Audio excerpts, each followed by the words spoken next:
Hello everybody, today is Monday, so it's back for me for Book Talk. And today I am starting with Harry Potter. Now I bet y'all like, Kanisha, why'd you get this version of Harry Potter? Well, it was the cheapest, that is as simple as answer. It was the cheapest. That's why I got this version. So, Harry Potter and the Philosopher's Stone, here we go. I'm just going to be reading I'm just going to be telling you the details of the first chapter, obviously, and then when I get into the middle of the book, then I will be reading the contents of that, and then once I get to the end, same thing. I can't guarantee it because I'm also doing Artemis Fowl and the Arctic Incident. I will be reading and telling you the contents of chapter 1. So here we go. Here we are, starting with the Dursleys. Ugh, I hate that we start with them first.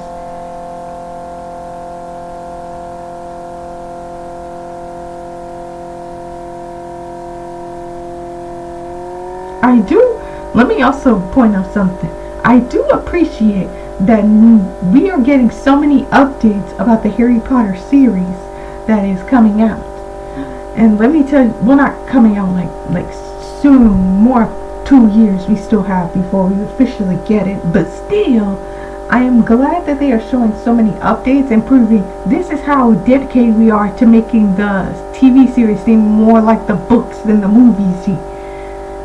And they have to do a pretty good job because like the first 2 movies are the only times when people are like, those are the closest to the books. Those are the only times they ever say those are closest to the books. Like Chris Columbus, he did a good job with that. The practical effects and everything. He did a good job with the first 2 movies.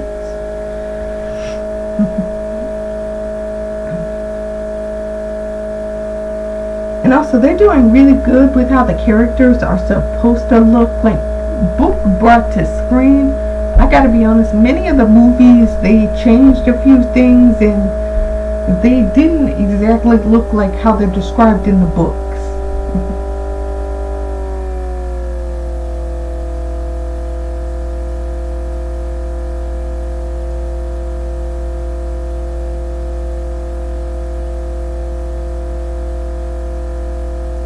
And it's hilarious.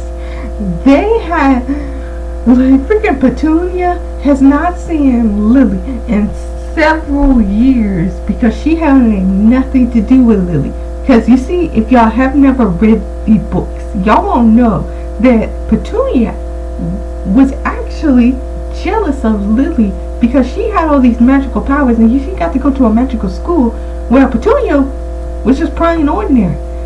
She even tried to send a letter to Hogwarts asking them to accept her, saying she is like way more special than Lily. That did not go well. Trust me, it didn't. It did not go well at all. And let's just say, I am so glad that the Dursley family got chewed out for the way that they have been treating Harry and by Dumbledore. I'm pretty sure it's the second book. I think it's the second book that that happens. And let me tell you, it was well deserved. It's like, dude, what are y'all doing? Why are y'all doing all that? Just because he has magical powers and y'all can't accept that? What are y'all doing all that for? Y'all causing all this pain. And I really hate that in the first book we start with the Dursleys instead of starting with like Dumbledore or Hagrid. Like they do introduce them later, but still, it's like, why didn't y'all start with them? Why do y'all gotta start with the Dursleys? Why would I care about the Dursleys? Even when I first read this book, I still didn't care about the Dursleys. I'm like, why are we starting with them? That's why I do prefer the books where it shows Dumbledore first coming in to Privet Drive at night. I do prefer that.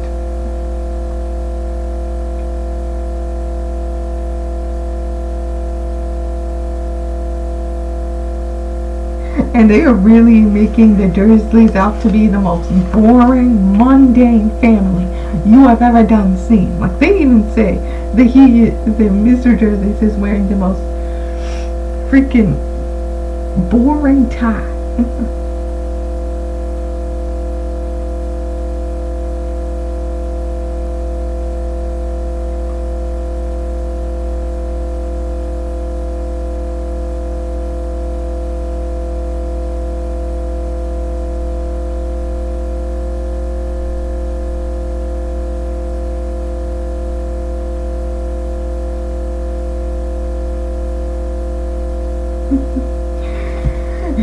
Another thing I kind of wish that they had added into the movie is there's this scene where Minerva was looking at a map in her cat form.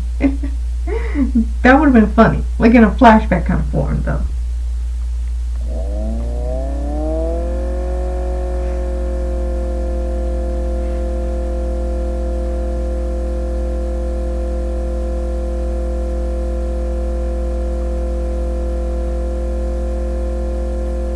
It's hilarious. Like, he's seeing owls everywhere in broad daylight, even though they're supposed to be night creatures. And then he's seeing all these people in robes, which you know is the witches and wizards. And it's hilarious. He's like, I'm noticing all this stuff, but nobody else is noticing all this stuff. This is getting weird.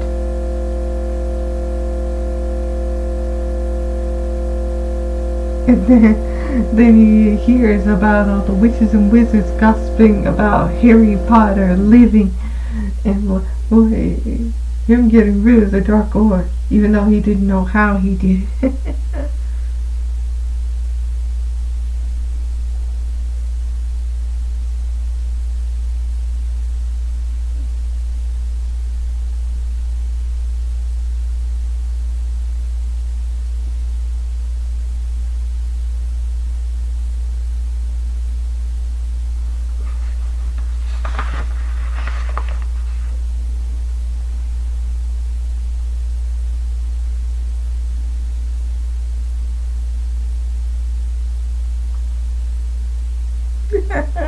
And then this random old man freaking hugs him. I can't even imagine how they're gonna film that, because that is gonna be funny no matter which way they film it. I don't know how they can get oh man hugging Mr. Dursley. Ooh, ooh. Sorry, I don't know how they can get that around, but that would be hilarious.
And like the first time freaking Vermin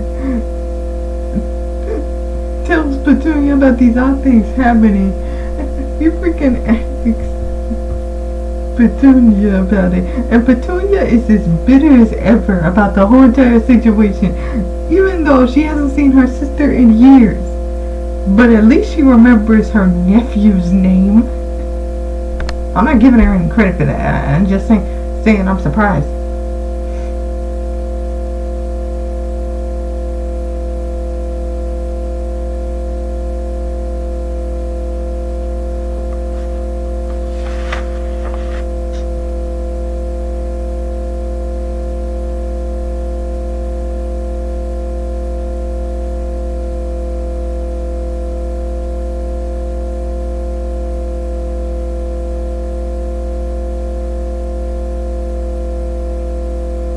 die. And now in the book, we finally get introduced to Albus Dumbledore.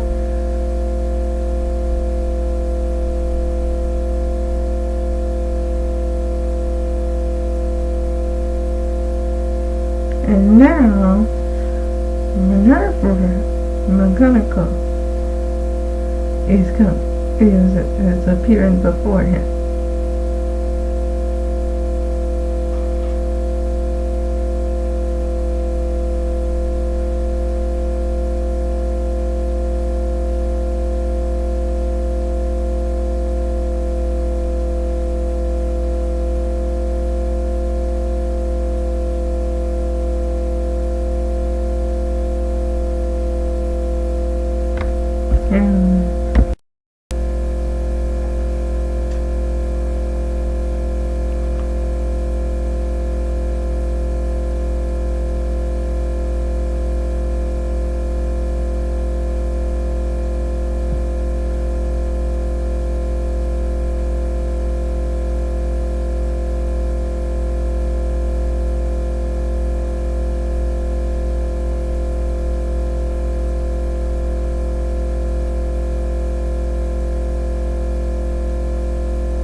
Certain witches and wizards are so clueless about the Muggle world that apparently Minerva has never heard of a sherbet lemon. Like, Dumbledore is just like, a sherbet lemon. They're a kind of Muggle sweet I'm rather fond of. Which makes sense because one of the passwords that he uses for his office actually is sherbet lemon, and that is hilarious. That is hilarious though.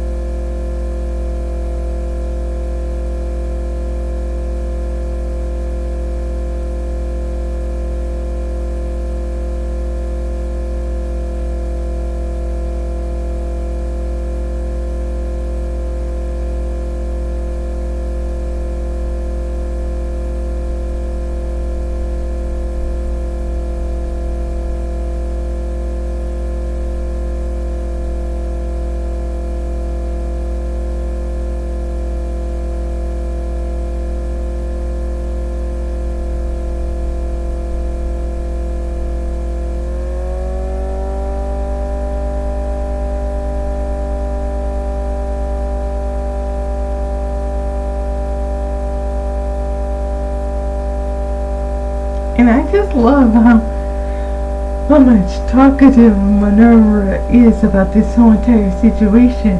And pretty much how she is like, all these witches and wizards are doing way too much. We are going to be caught by the Muggles at this point if they don't calm down.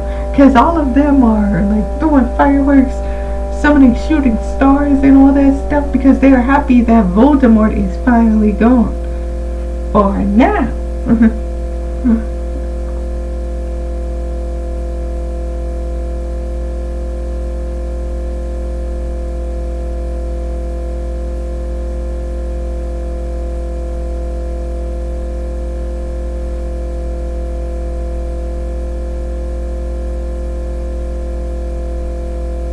And look how distressed, and like if you read this book, you hear how distressed Minerva sounds learning that Lily and James are dead.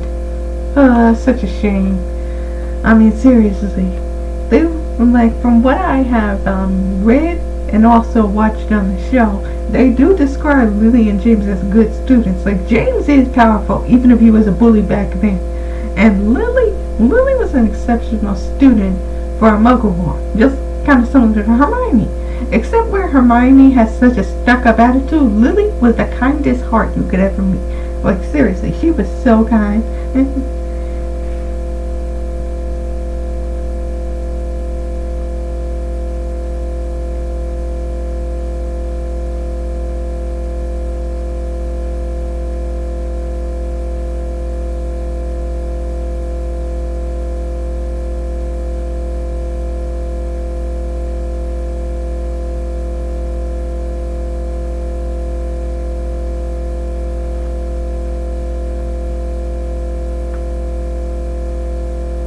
Dumbledore says that they can only guess, they may never know. But Dumbledore already knows. Like if y'all read the book and seen the movies, y'all know that Dumbledore the whole entire time was planning this whole thing out.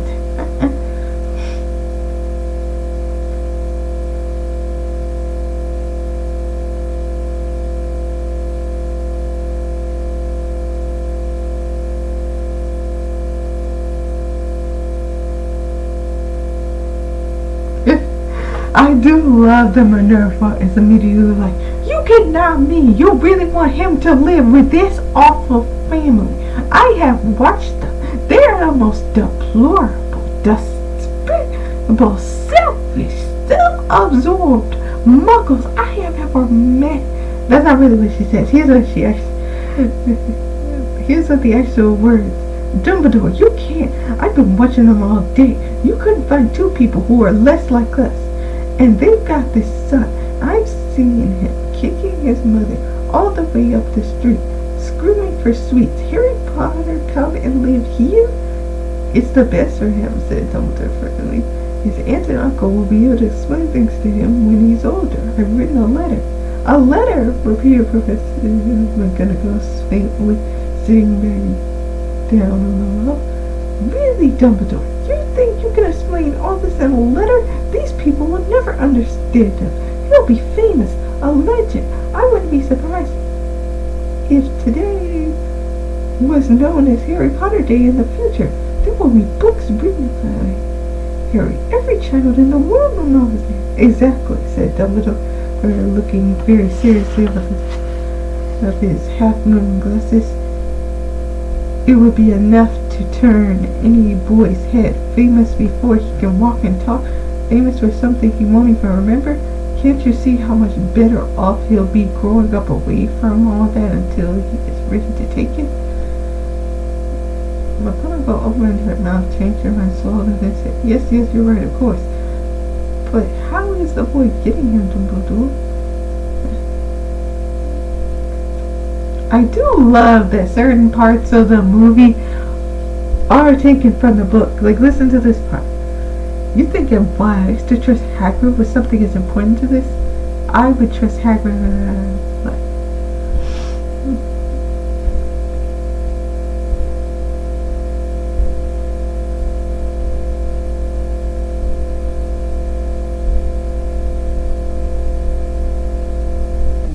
It's hilarious. It's too bad they never mentioned this in the movies. So in the books, they do explain where Hagrid got the motorcycle from. He says he got it from young Sirius Black.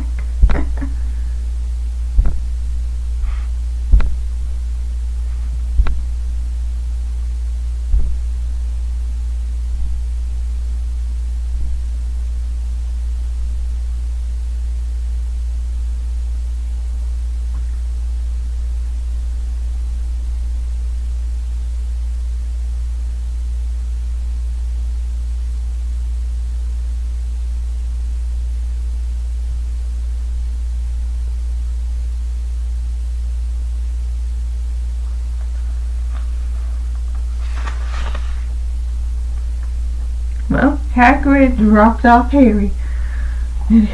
Boy, he was crying hysterically about letting him stay with the Dursleys.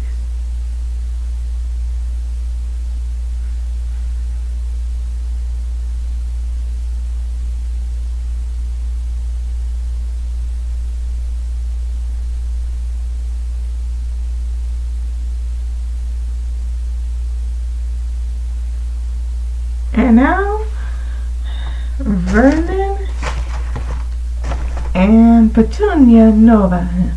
So that was me reading the first part of chapter 1. Well, parts of it, and bringing my commentary on it. So far, the first chapter, it's a good introduction to everything. It's crazy, but it's fine. But I do still prefer the movie version. But the first part of the movie that introduces us to the world, but to each their own. If you like the book version, that's fine. Y'all like the movie version, that's fine. Anyway, I will be back when I get into the middle of the Harry Potter and the Philosopher's Stone.